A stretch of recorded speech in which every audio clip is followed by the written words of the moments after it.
Hello everyone. This is the first part of the story, Mutagen, a post-apocalyptic story.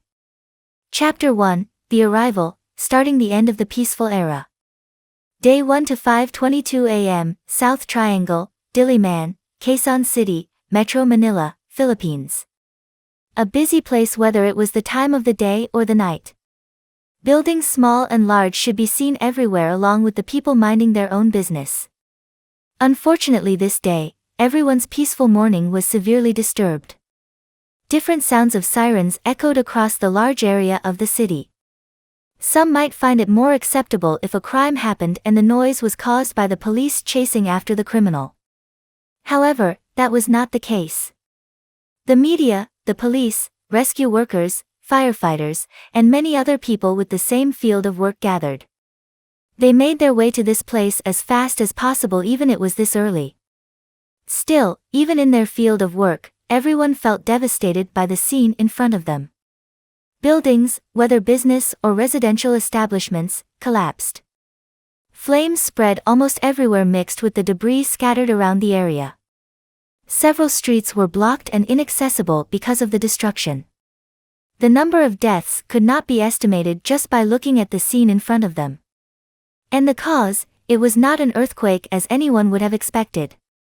A huge passenger plane, an Airbus A350, crashed in the middle of the city. Its huge body crashed onto the buildings causing the collapse of many while the plane itself was dismembered into pieces. As the buildings cushioned the crash of the plane, large parts of its body still managed to retain its shape. Some of the airplane's fuselage was still intact and lay there motionless among the debris. The people around hoped that there would be survivors among the passengers of the plane. They would have never thought that they would have changed their minds later. Rescue immediately started as they tried to address the disaster. Looking for survivors on both the collapsed buildings and the plane, extinguishing the fire, carrying the injured to the ambulances, and record the situation for media coverage. As fast as they started, as fast the next disaster ensued. People emerged, stumbling from the intact parts of the airplane. Rescuers rushed to their aid. Everyone exclaimed for the miracle that they witnessed. It was like a dream. The dream, however, became a nightmare in the blink of an eye. Ah! Blood-curdling screams from the rescuers were heard. The people that they were supposed to help from the crashed airplane lunged at them. The supposed survivors of the airplane started biting and tearing the rescuers and everyone else at the surroundings. As if that was not enough, an 8-foot-tall abomination burst out from one of the airplane's remains with its festering skin and ear-piercing roars. Gunshots ensued as the police finally took action. However, they were not enough to deal with the current situation. Everyone that ran away for their lives could only think of one thing. Why did that airplane not explode into pieces instead? Day 1 to 9:27 a.m., Emilio Aguinaldo Highway, Bacoor City, Cavite, Philippines. Che!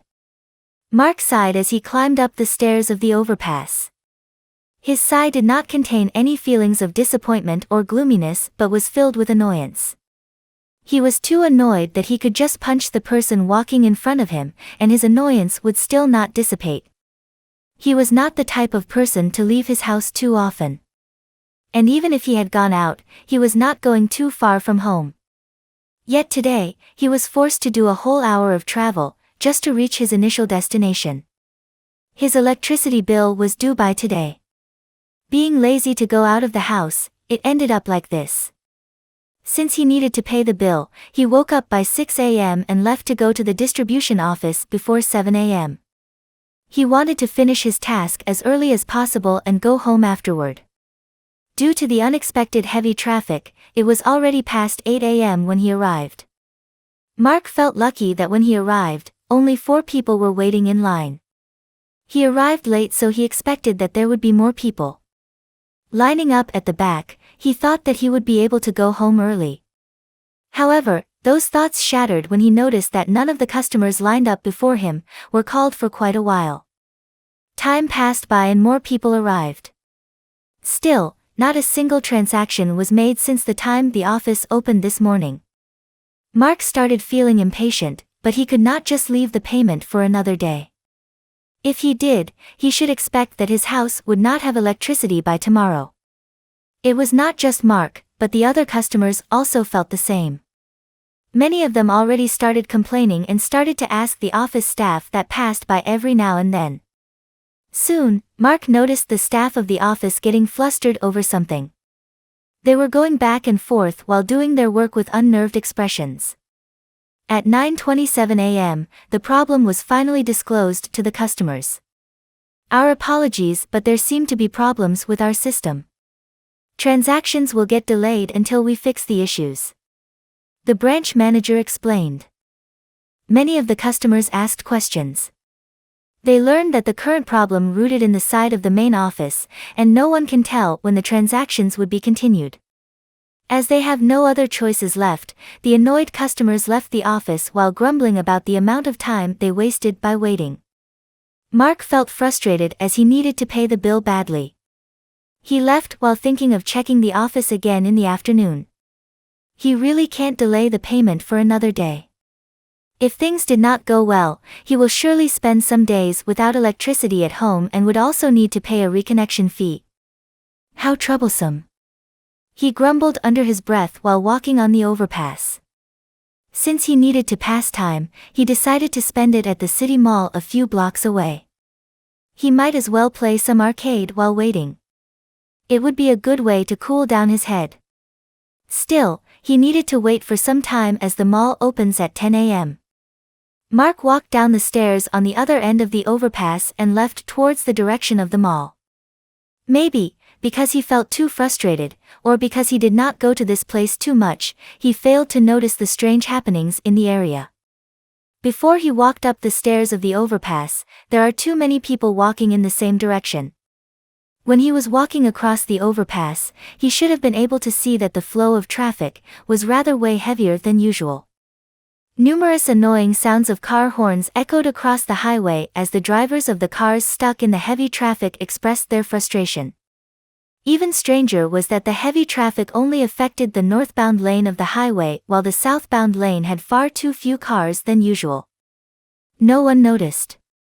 Almost all of the cars moving southbound did not come from the northern end but from the branching roads on the western side of the highway. Moreover, the cars that actually came from the northern side of the highway are driving over the speed limit. The cars are moving that fast as if they are trying to escape from something. Day 1 to 10:04 a.m., Emilio Aguinaldo Highway CR, Tirona Highway, Panapan 4. A heavily frustrated jeepney driver can't wait for the frozen flow of traffic anymore. He slowly drove his jeepney towards the southbound lane of the highway in an attempt to counterflow and overtake the vehicles in front of him. It was then that a city bus from the northern side of the highway appeared moving at a very high speed. As the traffic in this lane was going rather smoothly, the bus managed to avoid accidents despite how dangerous it is speeding up. By a twist of fate, the jeepney driver failed to notice the bus and drove out from his lane at the exact moment that the bus came. When half of the jeepney already left its lane, the bus that did not even try to avoid, crashed against the jeepney with great force. The jeepney with its totally crushed front half was thrown and crashed again at the vehicles behind it. The bus, on the other hand, was sent flying due to the impact. It rolled several times, obliterating everything on its path, whether it was other smaller vehicles or people. Its onslaught only stopped after crashing into another large bus. The whole event was horrifying to all who witnessed it. The dozens of vehicles involved in the accident now became mangled metal coffins with blood dripping from what remained of them. Broken and mangled parts of the vehicles littered the road alongside the bodies of the unfortunate people that were rolled over and crushed by the bus. Severed, crushed, caved in and mangled were just a few of the words that could describe the gruesome appearance of the dead bodies that were lying in the middle of the highway. Many witnesses felt their knees go weak and some pulled their eyes away from the nauseating appearance of the dead bodies. The shock and fear they felt when they saw everything that happened could not be explained with just a few words. Those with clearer minds immediately took out their phones to frantically call for help. However, for some strange reason that no one here knew about, all that they heard from their phones are beeping sounds. No one was able to connect their calls on the emergency hotlines they knew. The flow of cars totally stopped and the people started gathering around the site of the accident. Those who took out their phones to call for help continued trying while others started taking pictures and videos. It was then that, "Hey, look!"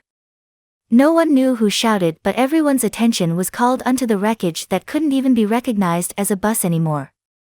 It was because, even if they were crawling, staggering and moving slowly, even wounded and had broken bones protruding out of their bodies, the supposed to be dead passengers slowly emerged from that bus. The Good Samaritans immediately ran towards the bus to help the injured people. Nevertheless, the first thing the injured people did was to jump towards the nearest person trying to help. It was then that blood-curdling screams echoed across the highway for everyone to hear. What everyone saw was the person trying to help getting bitten to death by the injured people. The other people around tried to help the bitten person just to suffer the same fate. The people who saw the scene of the accident had not even able to get over their shock when a large number of people could be seen running away from the northern side of the highway. Panic was apparent in everyone's faces as they ran away. Behind them, more blood-curdling screams could be heard. Chapter 2, Zombies. Day 1 to 10:06 a.m., Bacoor City Mall 2nd floor, central area. A man sat on a bench that was placed around the circular terrace at the center of the mall. He wore a set of black clothes. Black shirt, slacks, jacket and rubber shoes, everything was black colored. Even the loose beanie he wore over his unkempt almost shoulder-length hair was black. His face was average looking. He had uneven-sized eyes which would give other people a different impression of him depending on which side of his face they were looking at. His right eye looked a little sleepy while the other looked quite sharp. His nose was quite tall and was slightly wider than average, but it complemented his long, slightly pointed face. Most people won't notice or even pay attention to him due to his average looks, but some people could not help but glance at him. It was because aside from the way he clothed himself, he was emanating a dark aura as if he was telling people not to bother him. In one way or the other, he looked like a person who was about to commit a crime. Mark slumped on the bench while fiddling with his phone. While listening to the Japanese song he played on his phone, he thought of how his day started too badly. Getting stuck in a heavy traffic, waiting in line for hours and not being able to pay his electricity bill, his bad luck did not end there. When the mall opened, he decided to visit the arcade center at the 3rd floor of the mall to pass time and cool down his head. When he finally saw the arcade, he slapped his head in frustration.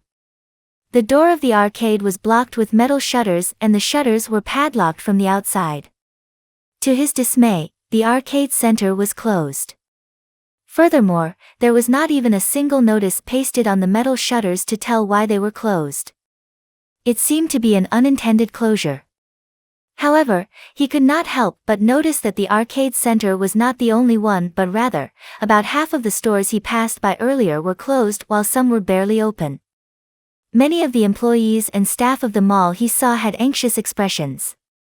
Some of them held their phones while trying to make calls when they should not be, as it was against the protocols during their working hours. Mark took a deep breath as he tried to calm himself down. There really was nothing he could do about these circumstances. He could only blame his luck. Still, he could feel the heavy atmosphere enveloping everyone, which was really surprising. It was as if something devastating was happening and was affecting everything. I just hope that it's nothing too troublesome. Discarding the negative thoughts in his mind, he stood up and made his way towards the stalls selling drinks and snacks nearby. Bam! Mark had just paid and received the bottle of soda from the clerk when a loud explosion-like sound that came from the floor below disturbed everyone's minds. Most people might not be familiar with that sound, but Mark knew exactly what that was. That was the sound of a gunshot. To be precise, it was the sound of a shotgun being fired. Then, the gunshot was followed by a number of loud, terrified screams. Many people from the upper floors heard the uncanny noises and grew curious as to what was currently happening. Those people moved and started peeking over the terrace while trying to have a clear view of situation below. What they saw left them speechless. Mark also watched the scene as he took a sip of the bottle of soda he held in his hand. Several gunshots echoed across the mall while a large number of people were running below. They were running towards the western part of the mall, away from where the gunshots were coming from. Most of them ran away while screaming in fear. Some people even pushed the ones in front of them in hope to get away faster, while some pulled away their companions who ran slower together with them. The people below scrambled in panic and fear, and the people above watched the scene with disturbed expressions. The sounds of gunshots in the background continued in different intervals. Sounds of yelling, screams, curses, and gunshots. There were a lot of noises that could be heard, but what was the cause of all these commotion? Just what in the world is going on? A man that stood near Mark voiced the sole question inside everyone's mind at this very moment. At first, what was all they could see were the people running away from the eastern side of the mall. As the people running below got fewer and fewer, the sounds of gunshots came closer and closer. Mark also noticed that the people on the east wing of the mall on the same floor as his started to panic and ran away. Soon enough, the security guards of the mall who were firing their guns entered their view. The guards continued retreating backwards as fast as they can while shooting at something. Even though the people watching at the higher floors were terrified by the gunshots, their curiosity got them better as many stayed and watched the commotion below. They even ignored the people that were already panicking who had already seen what was going on below. The few people who were cautious and those who noticed the incoming danger already left to escape. Shit!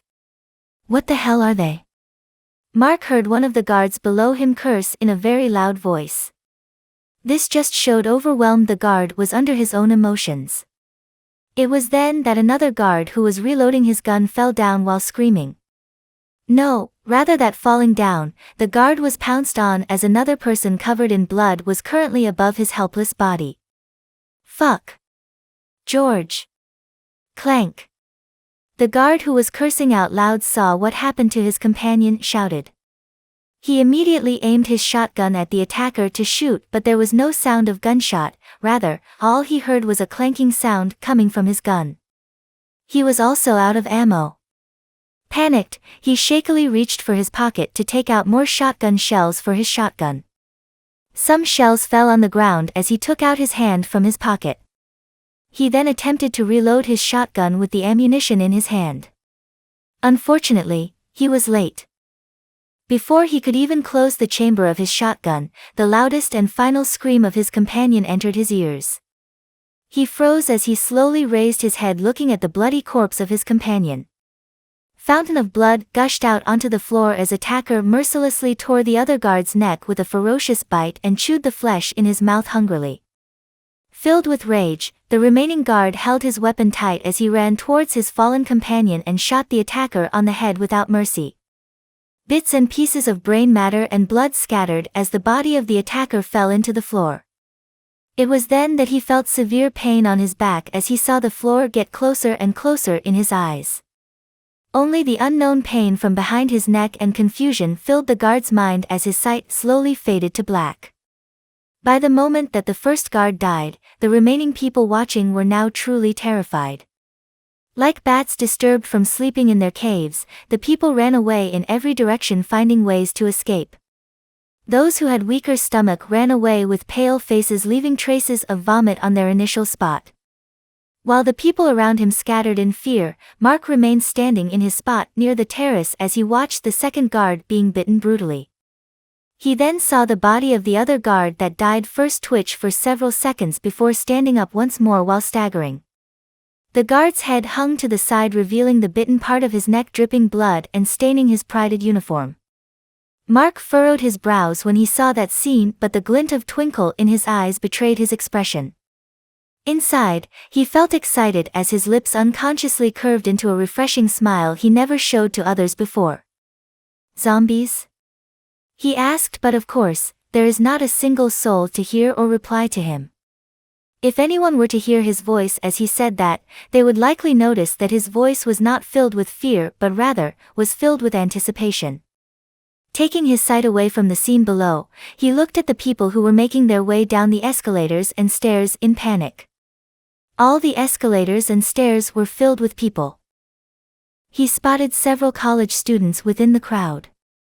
The males wore dirty yellow-colored uniforms and black slacks while the females wore the same colored blouses and dark green slacks. Their uniforms' slight caught Mark's attention as he looked at them for a few seconds as they ran down the escalator. He saw a female with wavy chestnut-colored and shoulder-length hair among the students. She looked against running down the lower floors, but she was pulled away by her friends. Trying to measure the situation one last time, he turned his sight back towards the scene below. The staggering zombie guard is already gone while the body of the other guard lying on the floor started twitching. Around the body of the guard were figures of people ran either staggering or ferociously. Some of the figures were even running at the speed faster than what their physiques were capable of. Mark then started to move, but not following the waves of people escaping towards the lower floors and out of the mall. He rushed towards the stall where he bought the bottle of soda he was currently holding. Seeing that the clerk of the stall was already gone, he picked up a plastic bag from behind the counter and started filling it with drinks and food. It was afterwards that he started running towards the opposite direction of the fleeing people. He countered the flow of people and climbed up the escalator going to the third floor with great difficulty. Chapter 3, The Third Floor. Mark had a really difficult time climbing up the escalator. The reason was the people escaping down to the lower floors also occupied the escalator that was going up. Mark had to hold on to the railing of the escalator tightly or he would be swept away. When he looked around, there barely anyone left that wanted to go down in panic. The panicking people aside, there were other people standing here and there with confused expressions on their faces as they watched the whole commotion. Most of these people wore uniforms bearing logos of stores located here in this floor. Being the only person who went up the escalator, the confused people around immediately saw him when he arrived. The ones closer to Mark immediately approached him. "Excuse me. Do you know what is going on?" The person who asked him was wearing a polo shirt with a logo of a phone brand. Actually, many of them who were left here tried asking the people who were frantically running away when they heard the commotion outside their stores. However, no one even bothered to answer their questions and seemed to not even hear them. As he looked at the man asking him, Mark just answered one word in an unconcerned manner. "Zombies." His answer immediately befuddled those who heard him. "Hey! You're joking, right?" Of course, no one would immediately believe him. What was more was the way he answered unbefitting the subject he told them. The other people who just approached that also heard the exchange between Mark and the man and surely, they were inclined not to believe him. With an irritated tone in his voice, Mark answered the man's second question. "Everyone else is already running away. Do you think I have the time to joke with you?" Just as he finished saying that sentence, he immediately turned his head and looked behind him. He could hear the screams getting louder and louder in his ears. Tisk! Mark did not bother with these ignorant people anymore as he immediately ran past them after turning around. During the short moment that he was held up to answer the man's questions, the situation turned worse. The people who were scrambling in panic to go down and escape out of the mall were now running back up the escalators and stairs with the zombies on their tail. Furthermore, not all the zombies chasing behind the people below were the typical and common zombies that were slow and walked sluggishly. Some of the zombies were like rabid beasts that could ran fast and lunge towards their victims at any given chance. The people who lagged behind as everyone tried to flee had easily fallen victim to these fast-moving zombies. The blood of people that were caught splashed onto the surroundings as mouthfuls of their flesh was torn off their bodies. Blood-curdling screams escaped their mouths as they frantically resist their attackers, but they could only succumb to their fates as they failed. The people on the third floor finally saw what was happening. They revealed the looks of shock and horror as their faces were drained of color. Many felt nauseated while some actually vomited the contents of their stomach after looking away from the gruesome situation below. They soon remembered the person who just climbed up earlier and what he answered to the man's questions. They looked around to find Mark just to see him on the side fiddling with a mop. He twisted off the aluminum segment of the mop and took the long wooden handle waving it like a staff. As they saw what he was doing, the thought popped up on their blanked and panicked minds. Weapons. Find weapons. A man in the crowd shouted. Everyone snapped out of their stupors and many scrambled away looking for anything they can use as a weapon. Only those who were weaker, especially women and children, were left with their legs shaking. They did not know what to do. Were they really going to fight? The scene of carnage at the floor below them replayed on their minds as their bodies shook in fear. The children already started crying as they heard the chilling screams from below. Mark saw these people who were frozen in their place. Shaking his head, he approached them in a cold demeanor. They could only stare at him as he walked closer and closer. He then looked towards a woman on the verge of tears who was wearing a uniform with a logo of a computer brand. Seeing Mark looking at the woman, a man with a short build immediately ran and blocked him from approaching the woman. "What do you want to do?" The man spoke warily. Mark looked at the man and saw that he was also wearing a uniform with the same logo as the woman. When he saw the logo, Mark did not bother with the woman anymore. Pointing at the entrance of the mall's tech zone behind him with his right thumb over his shoulder, Mark spoke. "Those metal shutters there. You know how to close those?" The man saw Mark looking at the logo of the store he was working at on his uniform. He sighed in relief that Mark did not have any ill intentions.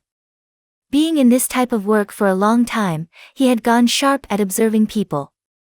He realized that Mark tried to approach his co-employee because their store was located at the very corner of the tech zone's entrance. And in response to Mark's question, he nodded.